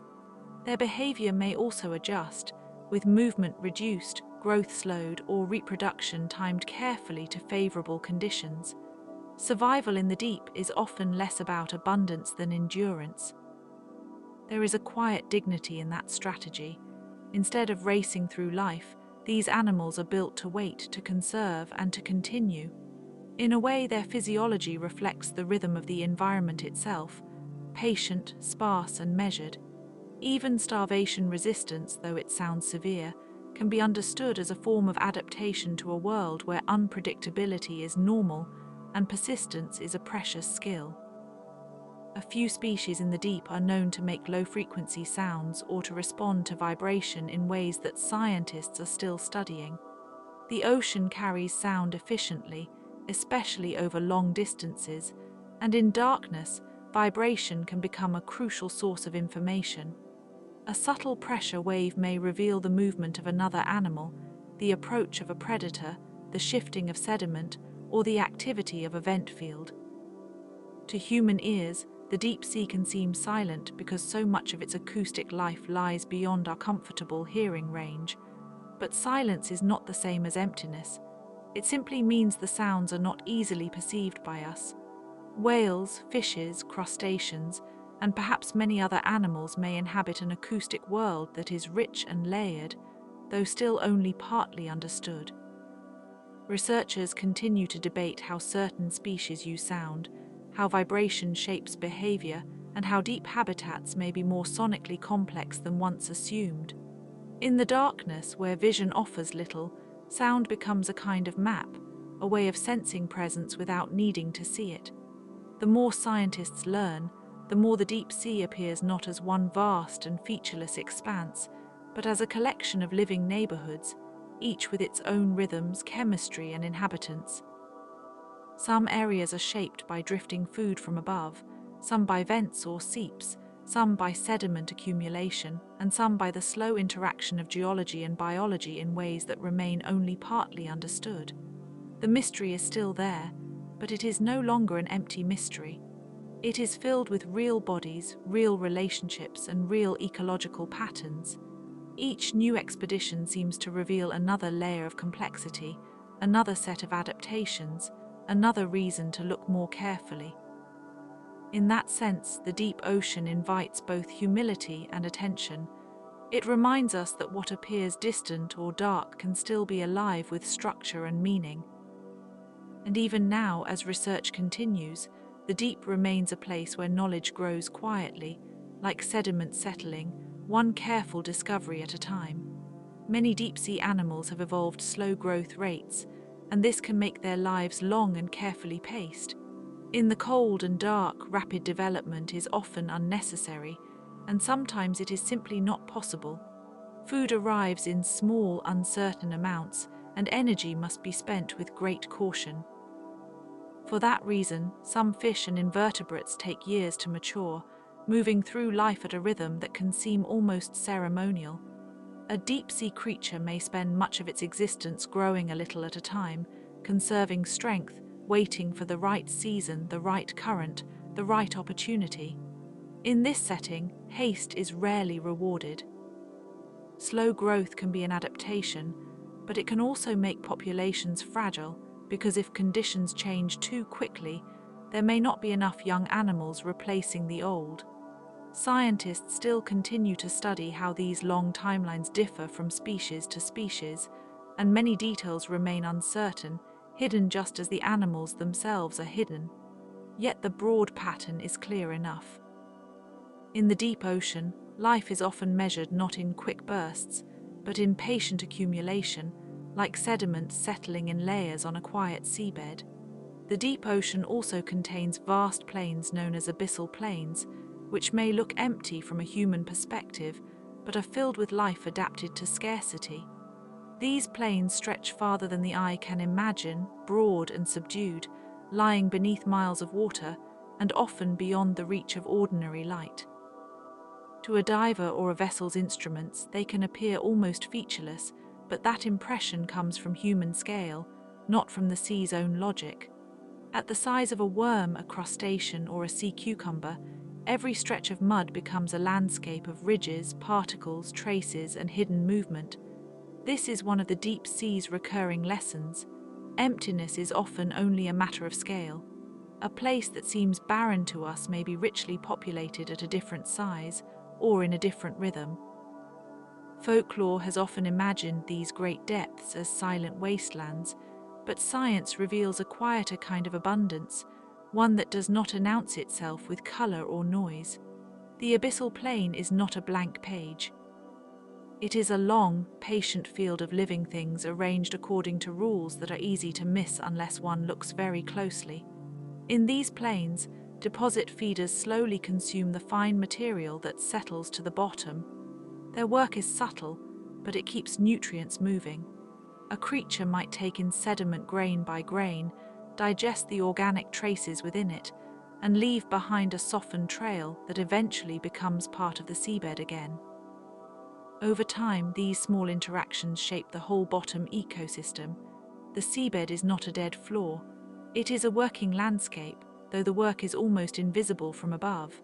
In research surveys, scientists sometimes describe the deep floor as if it were a slow conveyor of matter, receiving particles from the water column and passing them through many forms of life before the cycle begins again. There is a certain quiet elegance in that process. Nothing is wasted in the way people might expect. Even the simplest feeding behavior can help redistribute energy across a vast and dim environment. The result is a kind of low, continuous collaboration between organisms and sediment, a relationship older than human memory and still unfolding in the darkness. Some deep species are laterally compressed, while others are long and ribbon-like. Shape is often a response to the way an animal moves, feeds, or hides. A narrow body may help with drifting, sudden turns, or striking at prey, while a flat body can improve camouflage or maneuvering among rocks and soft bottom. In the deep sea, where every movement can be expensive, the body itself becomes a carefully tuned instrument. Some animals appear almost fragile, their forms delicate and elongated, yet that elegance can conceal remarkable efficiency. Others are built more like living shadows, shaped to slip through narrow spaces or hover in place with very little effort. The deep sea rewards form that is practical before it is beautiful, though it often becomes beautiful precisely because it is practical. Natural history books have long been fascinated by these unusual outlines, and fishermen, too, have sometimes spoken of them with a kind of wonder, as though the sea had invented designs that seem almost impossible elsewhere. But every curve and compression has a reason. The shape tells a story about pressure, movement, predation, and the quiet demands of survival. A number of deep fish have adapted to immense pressure by altering the composition of their proteins and cell membranes. This biochemical stability helps them function where ordinary tissues would fail. The weight of the water is so great that it becomes part of the animal's whole world, pressing evenly from every side, every moment of life. To endure this, deep-sea bodies must maintain a delicate internal balance. Their molecules are adjusted in ways that help enzymes work properly, membranes remain flexible, and cells avoid the damage that pressure could otherwise cause. Much of this happens at the molecular level, out of sight and beyond the easy language of the senses, yet it is no less important than fins or teeth or eyes. Some of the most remarkable adaptations in the deep ocean are not dramatic at all. They are quiet chemical solutions, refined over long evolutionary time. The result is a kind of hidden engineering, one that allows life to persist in places where human imagination might expect only collapse. And still, researchers are learning more each year, because the pressure adaptations of many species are not yet fully understood. The deep continues to keep some of its finest details to itself. The coelacanth is often discussed as a famous ancient lineage, though it is not truly a deep ocean creature in the strictest sense for every stage of life. Still, its discovery in the 20th century reminded the world that large vertebrates could remain hidden in deep waters for far longer than people expected. For many years, it had been treated almost like a creature from legend, something preserved in museum drawers and fossil records rather than in living seas. Then living coelacanths were found, and the surprise was so great that it reshaped how many people thought about marine discovery. That lesson applies broadly to the deep ocean. It is a place where the gap between assumption and reality can be enormous. Ancient lineages, unusual bodies, and living fossils are often discussed with a mixture of scientific caution and popular fascination because they seem to stand at the edge of time itself. Yet the true story is more modest and more profound. These animals are not relics frozen in place. They are living organisms that have continued adapting, surviving, and persisting in environments that we only gradually learn to explore. Their presence reminds us that the ocean still holds histories not written in human books. Bioluminescent displays can be used in courtship as well as defense. Two animals may recognize one another through patterned light, or one may signal danger with a sudden flash. In the black water, light becomes language, and every pattern matters. A soft glow might say one thing, a rapid pulse another. Some species use steady signals, while others seem to flicker, dim, or burst in ways that create a brief visual signature. To human observers, these moments can feel almost theatrical, but they are often practical messages tuned to a world where visibility is scarce. In old seafaring stories, any light in the dark ocean could be imagined as mysterious or supernatural. Modern science gives those glimmers a more precise meaning, yet it does not make them less beautiful. If anything, the explanation makes them more delicate. An animal that can flash, shimmer, or glow in just the right way is participating in a quiet conversation carried through darkness. In that conversation, timing is everything. A signal may attract a mate, warn off a predator, or confuse a rival. The sea's blackness does not silence communication. It changes the form it takes. Some deep creatures are protected by spines, armored plates, or tough skin. Others rely more on softness and concealment. The diversity of defenses is part of what makes the deep sea so compelling. There is no single formula for success, only many different answers to the same environmental challenge. In one species, defense may mean a body too spiny to swallow comfortably. In another, it may mean a skin texture that blends into mud or rock. Some animals seem almost made of folds and ridges, as if the sea itself had shaped them for concealment. Others carry hard surfaces that reflect a small amount of light in useful ways, or make them less vulnerable to casual attack. The deep is full of creatures that do not look defensive at first glance, yet every part of their form may be serving a purpose. Scientists often note that deep-sea adaptation is not about creating a perfect armor or perfect weapon. It is about balance. Too much armor can be costly. Too much softness can be risky. Nature repeatedly finds different compromises, and because the environment is so varied from mud plains to cliffs to vents, these compromises vary as well.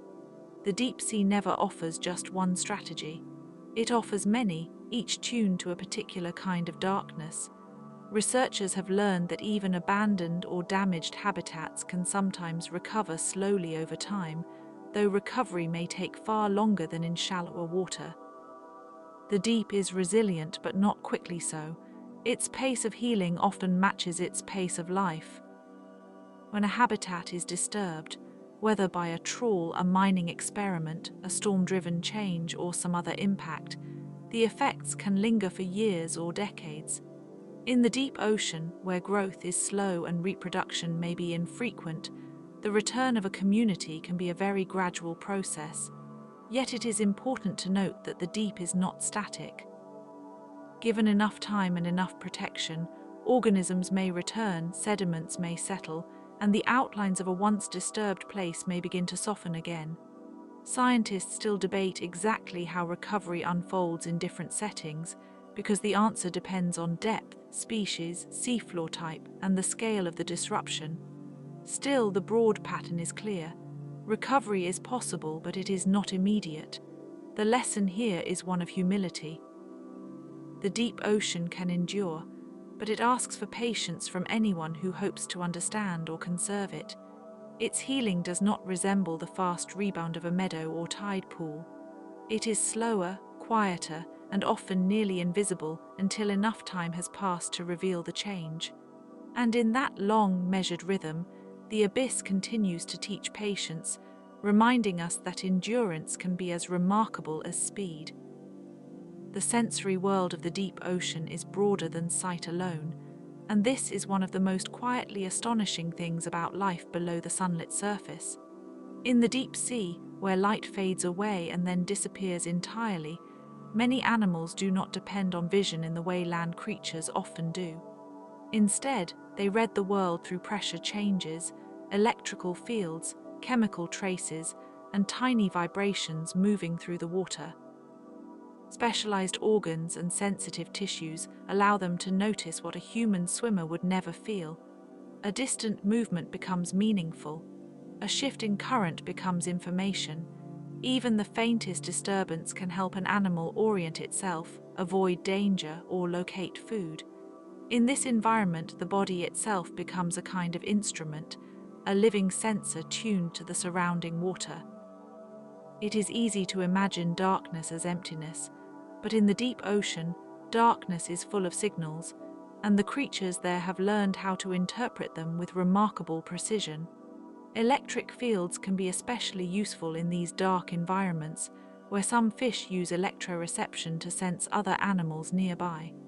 This form of perception is almost invisible to us, yet for certain deep-sea species it can be as practical as eyesight. Every living body generates faint electrical patterns through muscle activity and nerve function, and in the ocean those patterns travel through the water like subtle messages. A predator may detect the quiet pulse of a hidden prey animal.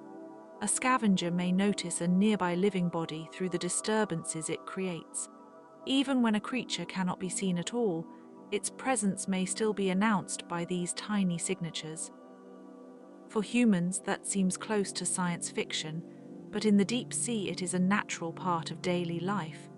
It is one more reminder that the ocean contains dimensions of perception that feel unfamiliar to us, yet are completely ordinary there.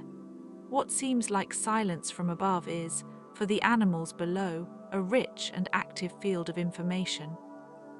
Some deep sharks, including the cucaita shark, have feeding strategies that seem unusual until they are viewed through the lens of survival in a resource-limited world. Instead of hunting in a dramatic, forceful way, these animals are known for taking small circular bites from larger animals. The method is neat, efficient, and surprisingly well suited to a habitat where every meal matters. A deep-sea predator does not always need to overpower a massive target. Sometimes it only needs to take a modest portion and move on. The cucaita shark strategy is a reminder that evolution does not always favor size or spectacle. It often favors economy. In the deep ocean, where food may be scarce and encounters are uncertain, a specialized approach can be more valuable than brute force. Even a small wound can provide enough nourishment to sustain an animal in a world where energy is precious. The strategy may look strange to us, but in the deep it reflects a simple truth. Survival is often about making the most of what can be found. The deep sea also includes regions around cold seeps, where methane and other compounds leak slowly from the seafloor. These places are quiet in a geological sense, but biologically they can be lively and productive. Cold seeps support communities built around chemical energy, much like hydrothermal vents do, though the chemistry is different and the temperatures are far lower. Instead of sunlight, these ecosystems depend on the work of microbes that process the materials rising from beneath the seabed. That microbial foundation then supports an entire community of life, including clams, worms, crustaceans, and other organisms adapted to the seep environment. These habitats have helped scientists broaden their sense of where life can exist and what it can use as fuel. They also remind us that the Earth's hidden systems are interconnected in ways that are easy to overlook from the surface. What seems like a barren patch of seafloor may in fact be the site of a slow and steady exchange between the deep Earth and the ocean above it, with life gathering around the flow. In many abyssal species, pigmentation is reduced or absent because color is simply less useful in darkness. There is little point in carrying bright displays where no light reaches them, and so many deep-sea animals have evolved pale bodies, soft outlines, and translucent tissues. Their appearance can seem delicate, almost unfinished, but it is the result of very practical evolutionary choices. Less pigment may mean less energy spent on features that do not help in a world without sunlight, and yet the deep sea is not uniform, and not all animals there look washed out or colorless. Some species are dark, which can help them avoid being seen when tiny traces of light appear. Others are red, a color that can function as camouflage in the deep because red light disappears first with depth, making red bodies appear nearly black. These differences show that the deep sea does not follow a single rule. Its residents reflect many evolutionary solutions, each one shaped by local conditions, behavior, and history. Even in darkness, there is variety, and that variety is part of what makes the deep ocean so quietly fascinating. The deep ocean's remoteness has long inspired human imagination, and it has done so for centuries. Before modern submersibles, sonar, and remotely operated vehicles, people had only fragments of evidence to guide them. Sailors spoke of strange disturbances in the water. Naturalists collected occasional specimens dragged up from below. Philosophers and storytellers, lacking direct observation, filled the gaps with wonder and fear. The deep ocean became a place for monsters, underworlds, hidden realms, and submerged kingdoms. Some of these ideas were shaped by anxiety about what could not be seen. Others came from genuine curiosity and from the sense that so much of the planet remained unknown. In old stories, the sea often represented a border between the familiar and the unreachable. That boundary made it a natural home for legend. Even now, those older images still linger in the cultural memory. The deep sea remains one of the last places where the line between knowledge and mystery still feels visible.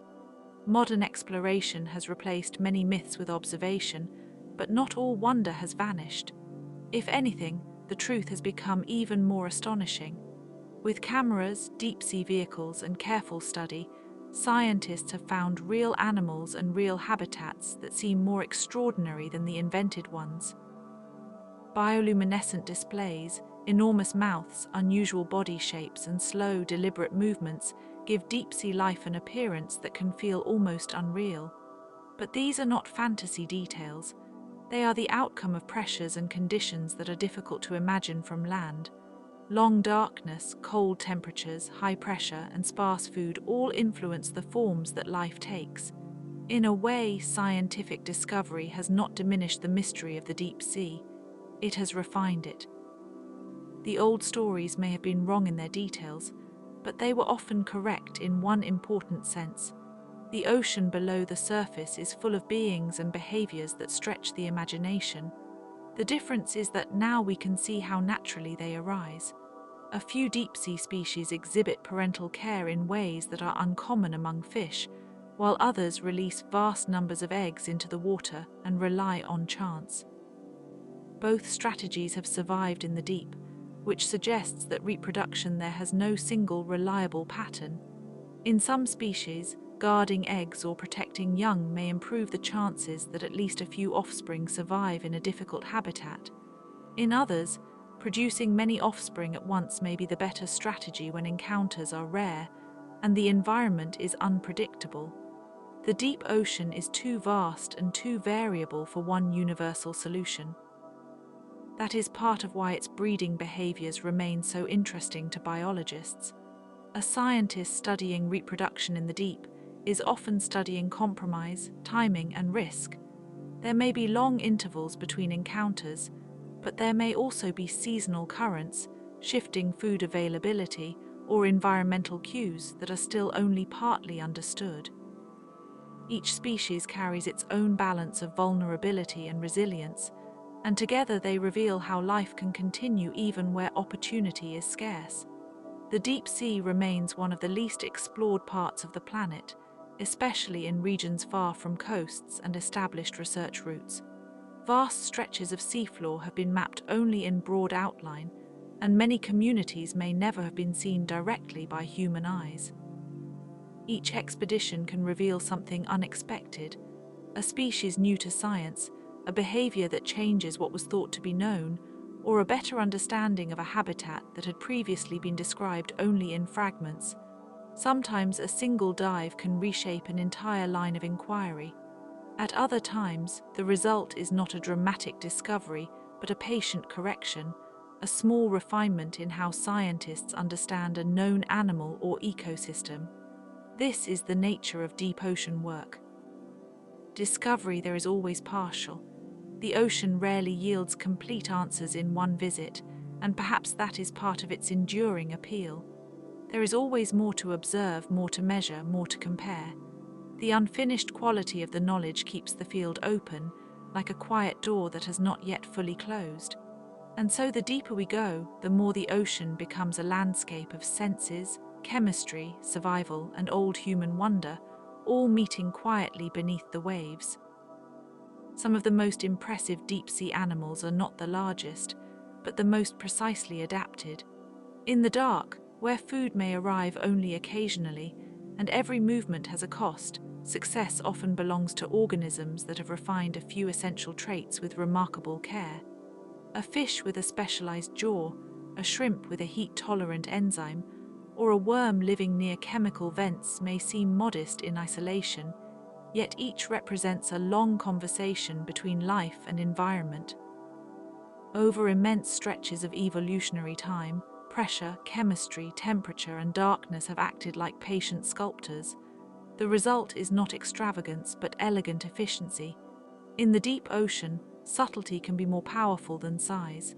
Even the body shape of an animal can tell a story of where it lives and how it feeds, as though every curve and texture has been tuned for a particular layer of the sea. Because light is so limited, many deep creatures avoid unnecessary motion.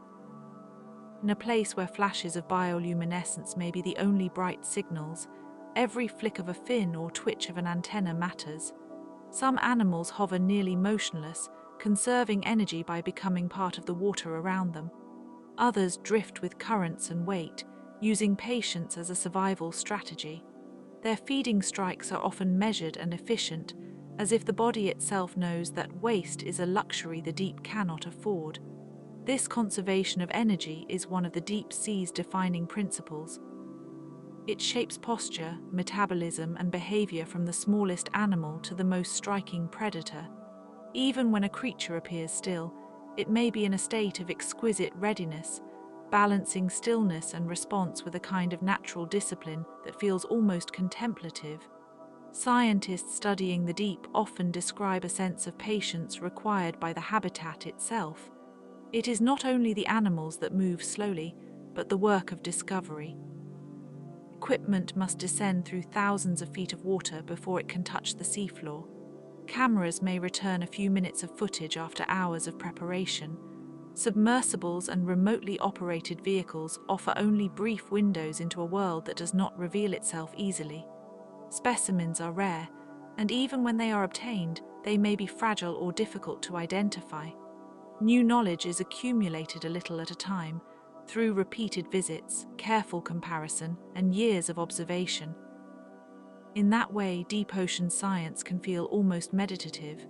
It is a field built on careful waiting, on accepting that the sea will answer slowly, and that some truths are best approached with quiet attention rather than urgency. The ocean's pressure can influence every part of an animal's body, from its bones to its enzymes. At great depth, the weight of the water above is immense, and life then must either resist that force or work with it. Some species have soft, flexible tissues that avoid the danger of brittle structures. Others produce proteins that continue functioning where ordinary chemistry would fail. Their cells are arranged in ways that remain stable under conditions that seem almost impossible from a surface perspective. Yet life persists there not by defying physics, but by adapting to it. That distinction matters. Deep-sea animals are not magical exceptions. They are examples of what biology can do when conditions are extreme and time is generous. Their existence is a reminder that nature does not always solve problems by confrontation. Sometimes it solves them by accommodation, by changing shape until the world and the organism can hold one another without breaking. Some species have been nicknamed by researchers for their appearance, but those names are only small windows into richer lives. A creature might be called strange, eerie, or unusual because of a silhouette seen briefly in a deep-water sample. Yet such labels often say more about human expectations than about the animal itself. A long, translucent body, a wide mouth, or a glowing organ can seem startling when first seen under laboratory lights. In its own environment, however, those features may be ordinary, practical, even elegant. The deep is full of life histories that remain partially hidden, and a strange shape in the net may represent a lineage with long evolutionary history, a particular role in the ecosystem, and behaviors still waiting to be observed. The deep resists simple labels. It encourages humility, because a name can describe an outline, but not the full rhythm of a life lived in darkness. The seafloor itself can be vast and varied, from muddy plains to rocky ridges, from coral gardens to trench walls. It is easy to imagine the deep as one uniform expanse, but in truth it contains many different kinds of habitat. Some places are soft and sedimented, where small animals burrow and sift through fine particles. Others are rugged and broken, offering crevices and ledges where animals can anchor themselves against currents. Hydrothermal vents create islands of chemical energy in otherwise cold, dark regions, while cold seeps support communities shaped by slow release of methane and minerals. Deep coral gardens can form delicate structures that shelter smaller organisms, and trench environments can host specialized species that have adapted to extraordinary depths. Each environment supports different communities. The ocean at depth is not one single world, but many connected worlds, each with its own quiet population of creatures moving through dark water, linked by food webs and currents that we still only partly understand. There is something humbling about the fact that most of the planet's living space is underwater, and much of that remains beyond easy human reach. For centuries, the deep ocean was imagined as a remote emptiness, a place of monsters in old stories and blank spaces on maps. Sailors, philosophers, and naturalists once filled those unknown regions with speculation because direct evidence was so scarce. Even now, after modern expeditions and advanced imaging, the deep remains partly unseen. The ocean reminds us that familiar landscapes are only a thin part of Earth's full reality. Above the waves, we live with mountains, cities, forests, and weather that feel tangible and constant. Yet beneath that surface is an entire realm of pressure, darkness, and life, spreading across a scale that is difficult to imagine. The thought can be quieting in its own way, like standing before something so much larger than oneself that the mind naturally softens. As exploration continues, more animals are being recorded with better images, better context, and better understanding.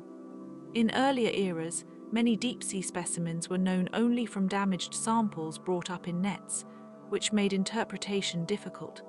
Today, cameras and submersibles allow scientists to see more of how these animals move, feed, and interact in their own habitats. Some things once thought impossible in the deep have turned out to be ordinary there, and many long-held assumptions have had to be revised. Creatures once believed to be rare may be more common than expected. Behaviors once guessed at from anatomy may turn out to be quite different in the wild. That is part of the appeal of the subject. It constantly revises our sense of what life can be. The deep ocean teaches that uncertainty is not a failure of knowledge, but a natural stage of discovery, and that every new observation can gently widen the boundaries of what we thought was possible. Even the most eerie-looking deep-sea creatures are usually neither eerie nor hostile in their own world. Their features make sense in context. A large mouth may help capture scarce prey. A gelatinous body may conserve energy. Eyes may be enormous, reduced, or even absent depending on what light is available. Some animals carry their own illumination, using bioluminescence for communication, camouflage, or luring prey. Others have evolved to sense chemical traces or faint vibrations instead of relying on sight. To us, under the bright and narrow rules of daylight life, these forms can seem uncanny, but our sense of wonder comes from realizing how narrow our assumptions have been. In the deep, unusual anatomy is often simply practical anatomy. What appears mysterious at first is usually the visible result of countless generations learning how to endure a difficult world. And as we drift back toward the surface in thought, the deep ocean remains what it has always been, a vast, quiet living realm, full of glowing signals, patient bodies, and creatures that have spent unimaginable ages learning how to endure. It is a place of slow motion and deep time, where life does not hurry because it does not need to. The darkness there is not empty, but full of presence. Tiny lights can pulse in the water like distant stars. Slow-moving animals can rise and fall through the black with a grace that feels almost dreamlike. Even the silence of the deep is not truly silence, but a soft landscape of pressure, movement, and invisible activity. It remains one of Earth's most mysterious neighborhoods, and perhaps that mystery itself is part of its calm.